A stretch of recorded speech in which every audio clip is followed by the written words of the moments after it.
La primera cosa que tienes que hacer es creer que Jesucristo, el Hijo de Dios, dejó su divinidad y se hizo hombre de carne y de hueso, así como tú y como yo.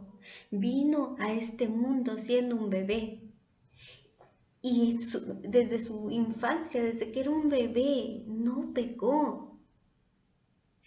Cada instante de su vida obedeció. Se sometió a cada ley estricta de la Torá.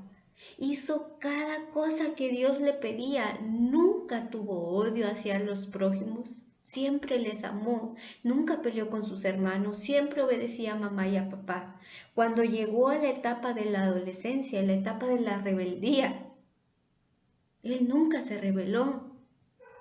Y entre más iba creciendo y teniendo más conocimiento de Dios, más crecía su amor hacia Dios y su amor hacia el prójimo. Cuando él cumplió 33 años, él decidió tomar todos los pecados de todos los hombres. Imagínate todo pecado que tú hiciste desde que tú naciste. Desde que tu mamá te dijo y tú tenías 5 o 6 años y te dijo, recoge tus juguetes y tú dijiste no, ese pecado lo tomó.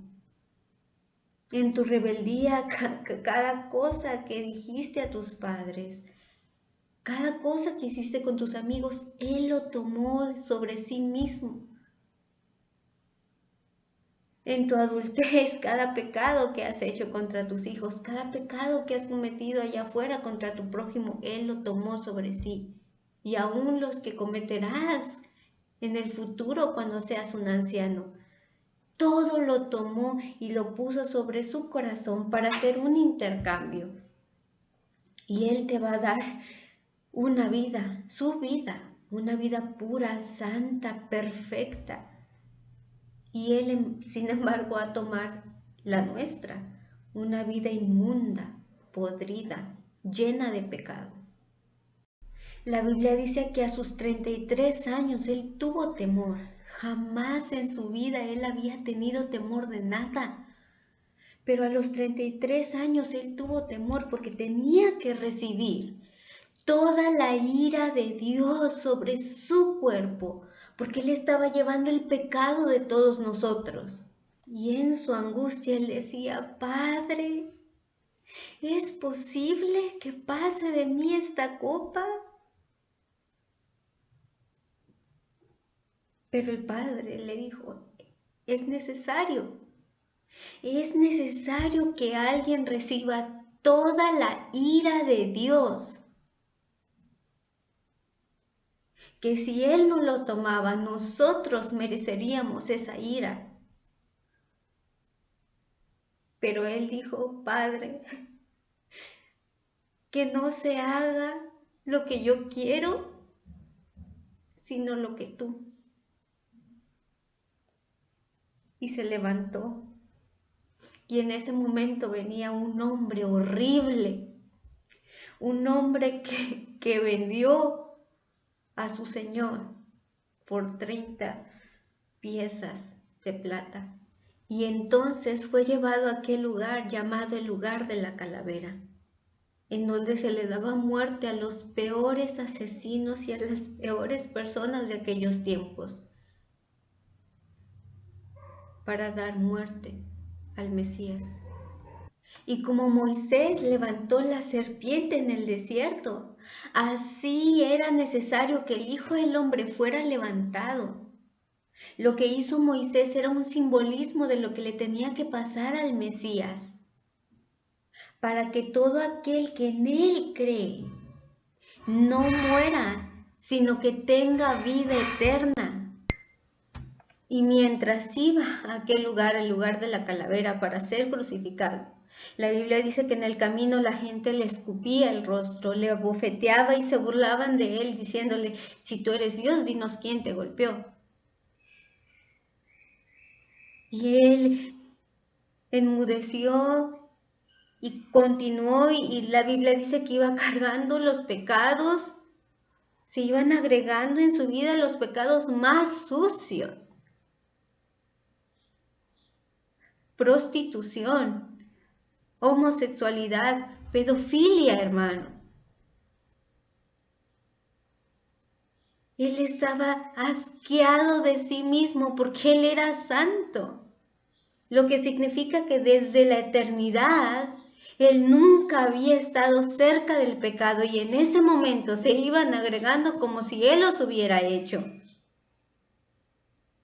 Asqueado de sí mismo, soportando también todo lo que hacían externamente, golpeándole. Unos hermanos cuentan que los látigos que se usaban en aquellos entonces arrancaban pedazos de tu carne, solo, porque los discípulos tuvieron temor y huyeron porque no querían morir como él. Desechado y despreciado de los hombres, varón de dolores, experimentado en quebranto. Es de él quien habla Isaías 53. No habla de Israel, porque Israel no llevó, nunca ha podido cargar los pecados de todo el mundo y de la creación. Se hablaba del Mesías. La Biblia dice en Isaías 53 que él llevó nuestras enfermedades. ¿Lo habías pensado? Que si una prostituta se arrepiente, confiesa a Cristo en su vida, Dios promete que si ella cree y se arrepiente va a ser salva. Y la Biblia dice en Isaías 53 que Él llevó sus enfermedades. ¿Sida?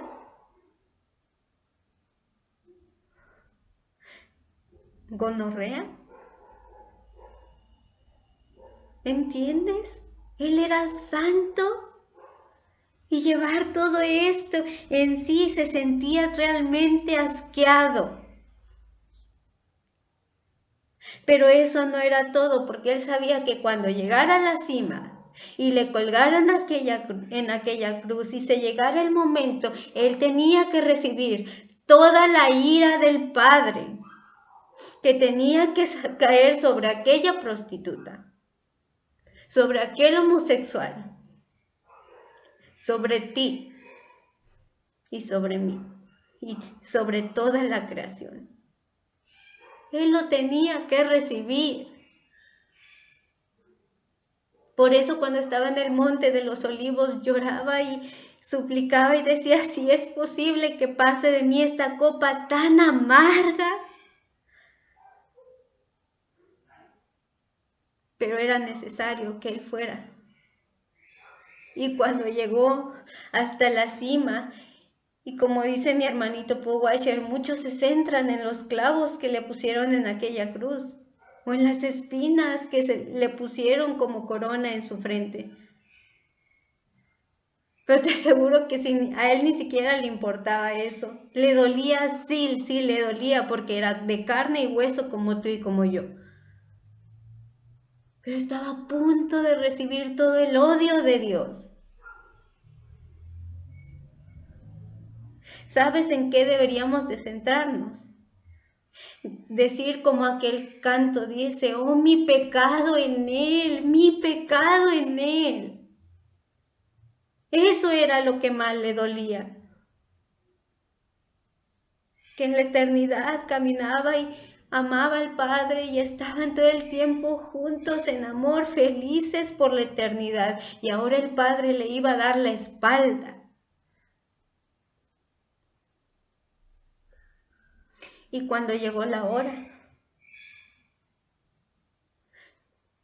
la Biblia dice que pasó algo que toda la gente no pudo ver, la gente que se acercaba para ver con morbo, no vio. Los soldados que le estaban clavando en aquella cruz no pudieron ver. Isaías 53, 10. Con todo esto, Jehová quiso quebrantarlo, sujetándole a padecimiento, cuando haya puesto su vida, escucha, en expiación por el pecado. Este texto no habla de Israel porque Israel no ha llevado todos los pecados de la creación y luego morir en expiación por nuestros pecados. Israel nunca lo va a hacer. Estoy hablando del pueblo. Aquí habla del Mesías, Con todo esto, la Biblia dice, Jehová el Padre quiso quebrantarlo y lo sujetó a padecimiento extremo por el pecado. Cuando haya puesto su vida en expiación por el pecado, verá el linaje, vivirá por largos días y la voluntad de Jehová será en su mano prosperada. Verá el fruto de la aflicción de su alma y quedará satisfecho. La paga del pecado es muerte. Si Dios es justo, debe de hacer lo que es justo, darle el castigo que merece a cada pecador por causa de su pecado. Sigue diciendo el texto, por su conocimiento justificará mi siervo justo a muchos y escucha, llevará las iniquidades de ellos. Israel no hace esto, el pueblo no lo hace. Habla del Mesías. Continúa el texto, dice, porque por tanto yo le daré parte con los grandes y con los fuertes repartirá despojos por cuanto derramó su vida hasta la muerte. ¿Escuchas de quién está hablando? Derramó su vida hasta la muerte y fue contado con los pecadores, habiendo él, escucha, habiendo él llevado el pecado de muchos. El pasaje está claro. Mira aquí, una vez más, el Padre en aquel momento, se llegó la hora, deja caer toda la ira sobre su Hijo, el castigo del pecado. Y Él hizo un intercambio, su manto por el mío, su vida perfecta y hermosa y pura por mi vida inmunda, pecaminosa, putrefacta. Porque era necesario que así como Moisés levantó aquella serpiente en el asta, y a veces no lo pensamos, ¿por qué una serpiente? Porque en aquella hora, escucha, Él llevó la maldición, Él fue maldito. Por eso Moisés no puso una paloma, por eso puso una serpiente, un animal inmundo, el animal que Satanás escogió para introducir el pecado en la creación. Es el pecado, ese mismo animal es el que Moisés levanta. ¿Por qué? Porque él llevó en ese momento la maldición. Cristo se hizo maldito. Era la única manera en que él podía arrancar la maldición de su creación e imputarla en su propia carne, para que todo aquel que en él cree, así como en aquel momento con Moisés, cada persona que veía y creía que iba a vivir y que no iba a morir, así mismo es ahora. Si tú crees, Él te promete que no verás la muerte, sino que tendrás vida eterna. Ahora seres malditos son llamados santos, puros, perfectos y tienen entrada al Padre. La Biblia dice, sin santidad nadie verá al Señor. Pero yo te aseguro que desde la caída heredamos el pecado de Adán y de Eva. Y no podemos decir, yo soy santo, puedo ir al Padre. No se puede. Las muchas buenas obras no quitan tu pecado de ayer. Necesitas que alguien de verdad arrebate ese pecado, lo imponga sobre sí mismo para que tú puedas decir, soy santo. Las muchas buenas obras no quitan tu pecado de ayer. Necesitas que alguien te regale una vida santa. Cristo prometió que Él iba a llevar tu maldición y te iba a regalar su vida perfecta si tú crees y le pides, pero primero tienes que creer, porque nadie pide algo que no cree. Es un insulto. Tienes que creer en esto y después pedir y saber, tener la confianza de que si le pediste, Él te va a dar. La segunda cosa que tienes que hacer es buscar un lugar a solas. Cuando lo encuentres, mi amor, ponte de rodillas, cierra tus ojos y clama. Dile a Dios todos aquellos pecados que has cometido. Confiesa con tu boca y di, Señor, sé que vienes pronto y tengo miedo porque yo he pecado contra ti. Y nómbralos, mira, he hecho esto, me drogué. Yo, Señor, te confieso con mi boca que yo forniqué. Te confieso con mi boca que yo le robé a mi vecino tal cosa. Lo que sea que hayas hecho, confiésalo con tu boca. Mira, mi amor, Dios ya sabe lo que hiciste, pero Él quiere escuchar que tú lo confiesas con tu boca. Después de que lo has confesado, pide perdón. Y de verdad, cuéntale todo. Si te duele, dile, es que me duele que está pasando esto. Si te sientes enojado, dile, perdóname, pero estoy enojado. Si sientes angustia, dile, siento angustia porque sé que vienes pronto y porque este pecado no lo puedo soltar. Y mira, eso es algo bien bonito e importante que tienes que recordar. Dios quiere escuchar que tú le necesitas. No quiere que digas, mira, ya hice tantas obras, porque es como decirle a Dios, mira, no te necesito. Yo puedo solo, hago mis obras y yo me voy, te pago tu salvación. Entonces el sacrificio de su hijo no vale nada para ti. No, sí, sí vale. Entonces tienes que decirle, Señor, ayúdame, dame ese regalo que Cristo quiso regalarme. Regálamelo a mí. Sálvame de este pecado, no puedo, te necesito. Te necesito. Eso es algo que Dios quiere que le digas. Te necesito. Pero hazlo. Y Él promete que si tú perseveras en esta oración, Él te va a perdonar. Te va a perdonar. Incluso si le dices, mira, es que batallo tanto, no puedo dejarlo, me gusta este pecado, me da vergüenza decírtelo con mi boca, pero me gusta y no lo puedo dejar. Ayúdame. Si tú clamas a Él y todos los días vas y otra vez, Señor, perdóname, sálvame hoy. Él promete que te va a salvar si tú insistes todos los días con lo mismo. Porque Él es bueno, porque para eso vino a este mundo, no para condenarte, sino para salvarte de ahí. Y Él nos ve nuestra inmundicia y se conmueve.